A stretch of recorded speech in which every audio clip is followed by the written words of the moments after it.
Por que que você tem medo da morte? Por que que você tem medo dos mortos? Você tem medo dele vir fazer o quê? Puxar o seu pé? Você tem medo do morto vir fazer o quê? Comer o seu Danone? Hã? Cobrar a dívida? Porque você ficou devendo para ele? Hã? Cobrar a herança? Que mal um morto, uma pessoa que morreu, pode fazer a alguém? Hã? Pode fazer o quê? Vai te matar? Vai te bater? Vai judiar de você? Vai aparecer em forma de um espírito?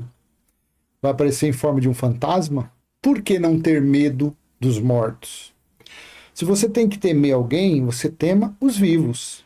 Porque a natureza carnal, a natureza humana é que não presta. É a nossa natureza caída, é a nossa herança hereditária adâmica que não presta. Mas os mortos não. Depois que o espírito volta para o reino espiritual, a alma se acaba, a vida, ali naquele lugar que você está, naquele luto, naquele cerimonial ali, no funeral, apenas tem um pedaço de carne com osso, que já não existe mais, só está ali, só a figura. Então, ter medo de morto, por quê? Hã? Olha o que está escrito em Eclesiastes, capítulo 7, do versículo 1 ao 4.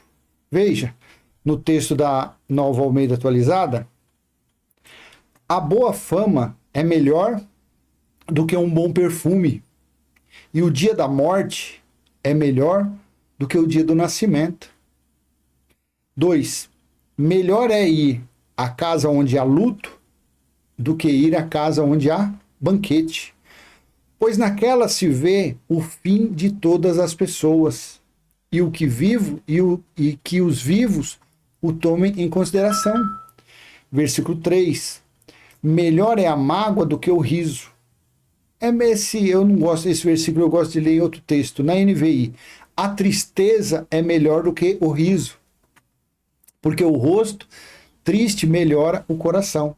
Essa mágoa que está aqui não é legal, porque a mágoa ela causa até câncer, né? Então, a tristeza, quando uma pessoa está cabisbaixa, quando a pessoa está triste, então o coração dela fica quebrantado.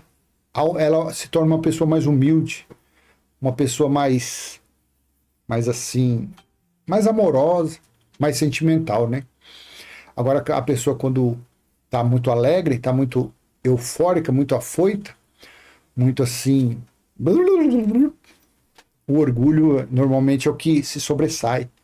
Então o sábio estava falando, melhor é a tristeza do que o riso, porque com a tristeza do rosto se melhora o coração. Versículo 4. O coração dos sábios está na casa do luto, mas o dos insensatos na casa da alegria. Olha que coisa interessante, né? Que Salomão falou. Então, ele aconselhava, melhor é uma pessoa estar em um local onde está tendo funeral, um luto, do que uma festa.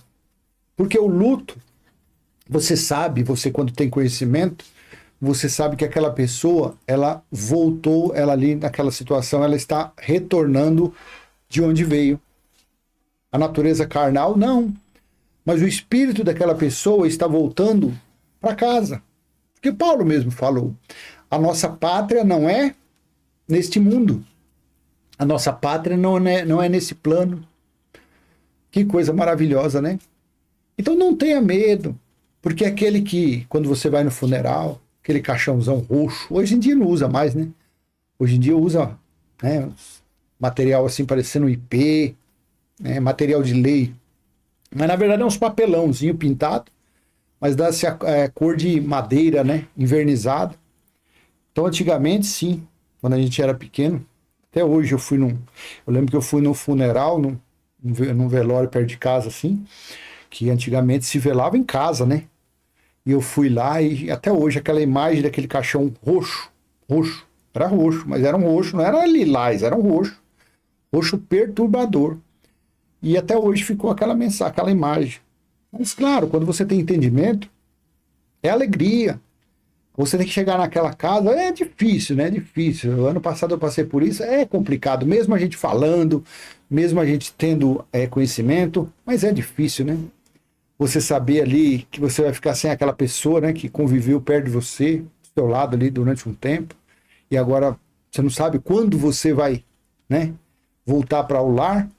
Mas se tratando da situação dos escritos bíblicos, é melhor a casa de um luto do que uma na festa, porque na festa tem cachaça, nos dias de hoje tem produtos ilícitos, né, tem entorpecentes, tem tudo que é porcaria, e para sair uma briguinha é só um estalo. E normalmente quando sai briga, sai tanta desgraceira que, olha, é coisa. No luto, não. No luto está ali, você vê, tendo conhecimento da Bíblia, você entende que aquela pessoa voltou para casa. Porque, afinal de contas, Deus é Pai dos Espíritos, né? Hebreus 12, 9. Então, tendo por base isso, é que nós falamos isso. Tendo por base Eclesiastes 12, 7, que o pó volta ao pó e o espírito volta a Deus, então entende-se que aquele corpo ali, ele não pode fazer mal mais para ninguém. Por mais tirano que foi aquele, por mais opressor, por mais gentil, não pode fazer mais nada. Acabou. O prazo de experiência daquele corpo, daquela pessoa, venceu ali. Sabe lá por que motivo, mas acabou ali. E o espírito voltou para de onde veio. A alma não, a alma é o que dá vida. A alma é o fôlego de vida. Sem a alma, um corpo não tem vida. E quando o fôlego de vida para, acaba a vida daquela pessoa.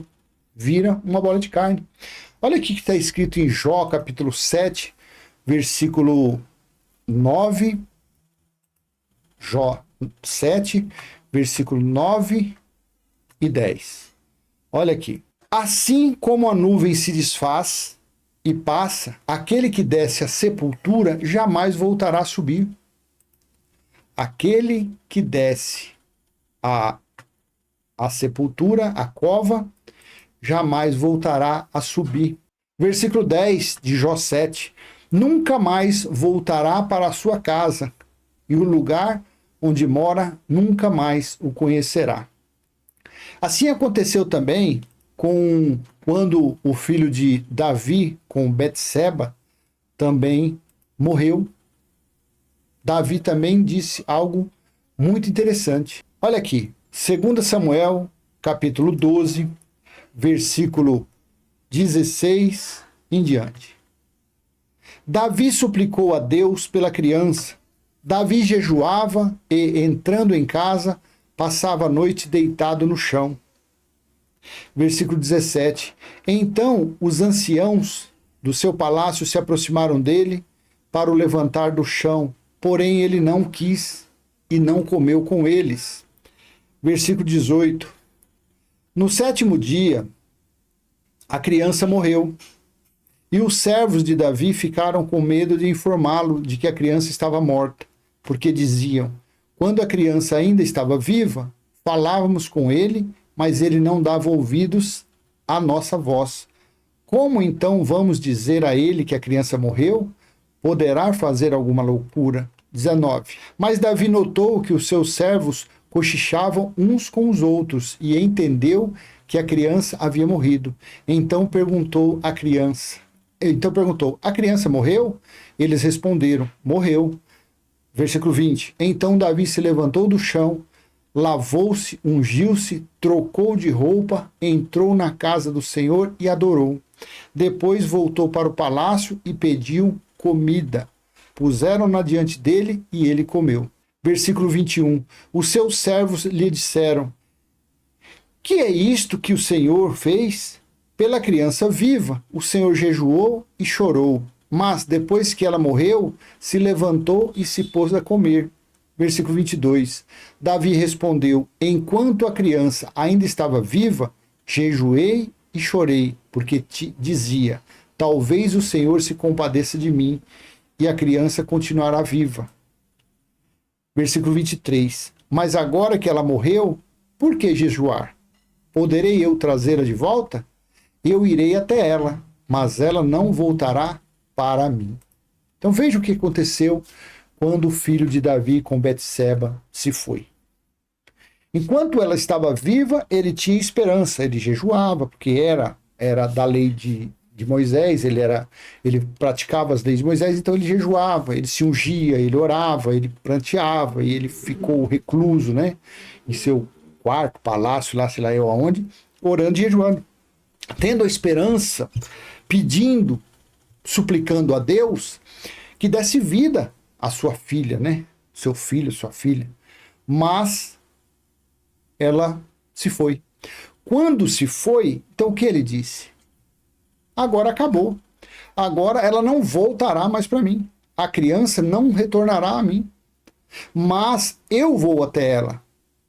Quer dizer, o espírito dele voltaria onde estaria o espírito de seu filho, da sua filha. Eu nem sei o que é que está aqui. Deixa eu dar uma olhadinha. Será menino ou menina? Eu nem sei. Deixa eu ver aqui. Eu nem me atentei nisso, na verdade. A morte do filho, era um menino, a morte do filho de Betseba, né? Então, quando o filho morreu, aí pronto, aí ele se lavou, tomou banho, mandou preparar o banquete, parou o jejum, parou as pedição lá para os clamores a Deus e seguiu o baile, seguiu a vida. Porque ele sabendo, né, que o filho, que a criança não poderia voltar, mas sim ele iria. Aí, apenas nessas passagens, você vê que esses espíritas que diz que os mortos vêm falar, é mentira. Tudo do espírito de engano. É igual a história de Saul, quando foi procurar a adivinhadora, a necromante, até que apareceu o espírito de Samuel para falar com Saul. Olha, como que Deus iria permitir Samuel voltar, o espírito voltar, e Saul tinha se tornado uma persona não grata para Deus? Como que Deus ia dar esse presente para ele? Sendo que Deus sempre proibiu deles procurar vidente, procurar cartomante, procurar feiticeiro. Deus lá no passado sempre proibiu isso aí. Em várias passagens diz que quem morreu não volta mais. Só na religião que eles não acreditam. Só as religiões que dizem. O Zerê é os menininhos que morreu lá na época da escravidão, sem não sei o quê. O preto velho é os preto velho que tinha lá. As pombagira é as pombagira que eu acho que andava no baile de Dom Pedro I, Dom João VI, Cristóvão Colombo. Deve ser isso. Aí fala que é os espíritos que voltam. E ficam nisso. E ficam acreditando nisso. E pessoas e faz promessa. E dá presentes, dá joias e mandinga, e fazem trabalhos, fazem trabalho de despacho, coloca nas esquinas, olha, isso aqui é para pomba gira, não sei o que lá, isso aqui é para o preto velho, enxu das almas, e assim vai por diante. Quem morreu não pode atormentar ninguém. Por isso que, agora, claro, se você é um religioso, principalmente se você é um pentecostal da vida, um neopentecostal, você é um feiticeiro, você está na feitiçaria, claro que você ouve vozes, você vê vultos, você escuta chamando, fulano, olha, tá me chamando, é a morte chamando. Claro que você escuta isso, porque você está nas trevas, você está na feitiçaria, você está na carnalidade, você está debaixo de maldição. Você acha que quem está debaixo de maldição pode absorver alguma coisa boa? Claro que não. É só espírito de engano. Aí a pessoa largou do marido ou vice-versa. Agora eu vou procurar uma cartomante. Vai lá, paga uma nota. Né? A pessoa lê a carta, lê mão, búzios. Tudo engano. A pessoa coloca a mão ali. Engraçado, né? Esses dias eu estava vendo um vídeo sobre o Chico Xavier. Diz que o Chico Xavier psicografava, né? Falava com os mortos e tal. E agora? E por que ele não volta agora para falar com os vivos? Como ele fazia? Ele não trazia os mortos para falar com as pessoas? E por que o Chico Xavier não volta agora? Olha o João de Deus, o que o João de Deus fazia. Olha que as curas do João de Deus era aquela mãozinha dele, era mão por baixo, mão por riba, mão pelo meio, mão por dentro de roupa. Era assim João de Deus, hein? Olha quantos anos o Joãozinho de Deus pegou aí. Fica aí, viu? Então por que não ter medo dos mortos? Porque os mortos, meu irmão, não voltam. Pelo contrário, a alegria dos espíritos voltando para casa é tão imensa, é tão imensurável, que ele lá quer voltar para atrapalhar a vida de alguém? Você acha que ele vai querer voltar para ficar participando dessa nojeira, dessa natureza carnal? Hã? Se o espírito ele é santo, ele é puro, ele é imaculado. Se Deus deu experiência para aquele seu filho se revestir de um corpo carnal, passou uma vida fazendo mal, sendo maltratado, maltratada, e vai voltar ainda para maltratar alguém? Isso é uma ignorância muito grande. Isso é uma ignorância. Então saia da religião, deixe de ser um incrédulo, uma incrédula, e você vai ver que esse medo, esse pânico de morto aí vai acabar. Vai acabar e você vai ser uma pessoa, uma pessoa para frente, uma pessoa liberta, uma pessoa livre, uma pessoa tranquila, uma pessoa sem carga, sem jugo, sem fardo pesado nas costas, sem ter que cumprir mandinga, sem ter que ficar subjugado a ensinamentos de homens, a doutrina de homens. Sai daí, não precisa ter medo de nada, não.